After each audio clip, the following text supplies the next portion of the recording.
आगा सईदुल्लाह मेहदी की जानिब से एक स्पीच जो है पार्लियामेंट में रखी गई, जिसमें साफ तौर पर ये कहा है कि लोगों की ज़मीनें जो है, लोगों के बाग बगीचे ख़राब किए जा रहे हैं और ज़बरदस्ती जो है रेलवे ट्रैक जो है वो बनाने की कोशिश की जा रही है। मरकज़ी सरकार की जानिब से थोपने की कोशिश की जा रही है।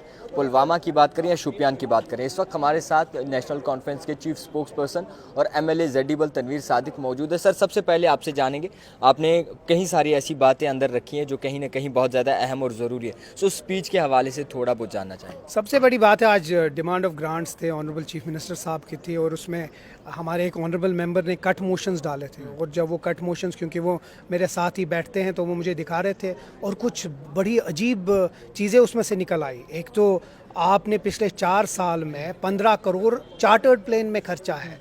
आपने जो यहाँ स्टेट गेस्ट है, कोई 2-2 करोड़ 3-3 करोड़, कौन थे ऐसे लोग जो यहाँ आ रहे थे और ये किसके खर्चे पे हो रहा था?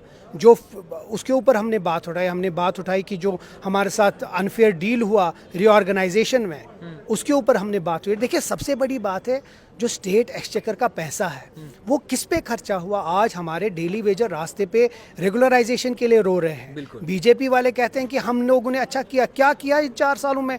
उनने तो ऐशो आराम किया, बड़े बड़े बंगले, बड़े बड़े जहाज चार्टर करवाए। काश वो पैसा रेगुलराइजेशन में लगा हो तो शायद ये लोग बेचारों के घर चलते। तो बड़ा अनफॉर्चुनेट है। अब देखते हैं, मतलब ये जो खुलासा हुआ ये बड़ा सरप्राइजिंग है। बिल्कुल।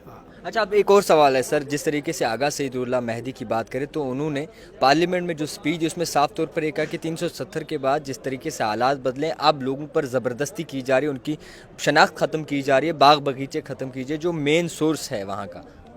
सबसे बड़ी बात है, कश्मीर की जो बैकबोन है वो हॉर्टिकल्चर है। वो हज़ारों करोड़ में उसका टर्नओवर है और एक ऑर्चर्डिस्ट का सरमाया सिर्फ उसका ऑर्चर्ड है। अगर उस ऑर्चर्ड को आप तोड़ के डेमोलिश करके वहाँ ट्रेन की ये लगा रहे हो, जबकि वो डिमांड नहीं है, जिस तरह आगा साहब ने बोला वो डिमांड नहीं है, और जहाँ डिमांड है वहाँ नहीं कर रहे हैं, जहाँ डिमांड नहीं है वहाँ आप रेलवे ट्रैक कर रहे हैं। तो मुझे लगता है कहीं ना तो कहीं तो जिस तरह आगा साहब ने कहा, इस पर बात होनी चाहिए। अब उन्हें एक बात रखी है, उम्मीद करते हैं कि रेलवे मिनिस्टर इसके ऊपर बात करे। बट एक जेन्युइन डिमांड है, शुपैया से, पहलगाम से, बहुत इलाकों से ये डिमांड है कि हम लोग नहीं चाहते हैं उस तरीके से, या अगर उनको बनानी है कोई और तरीके से बनाए, ये नहीं कि आप ऑर्चर्ड तबाह कर रहे हैं, तो वो गलत है और मुझे लगता है एक बहुत जेन्युइन कंसर्न है। आप ZD के MLA हैं सर, ZD के लिए क्या कुछ डेवलपमेंट आने वाले वक्त में देखते हैं और किस तरीके से? देखिए, बहुत एक अहम आज बात उठाई कि 30,000 के करोड़ के करीब पिछले 4 साल में डल, गिल सर, आंचार सर, खुशहाल सर पे इन लोगों ने कहा कि हमने पैसा इन्वेस्ट किया है और उसमें से कोई 16-17 हज़ार करोड़ एक्सपेंडिचर हुआ है। मैं हैरान हूँ, आप भी जाते हैं, आप डल के अंदर, आपने मेरे साथ एक इंटरव्यू किया, मैंने एक पिक्चर भी दिखाई कि वो 5 साल के जो ट्रिब्यूटरीज हैं अंदर वाली, वो आज तक क्लीन नहीं हुए, तो वो पैसा खर्चा कहाँ हुआ?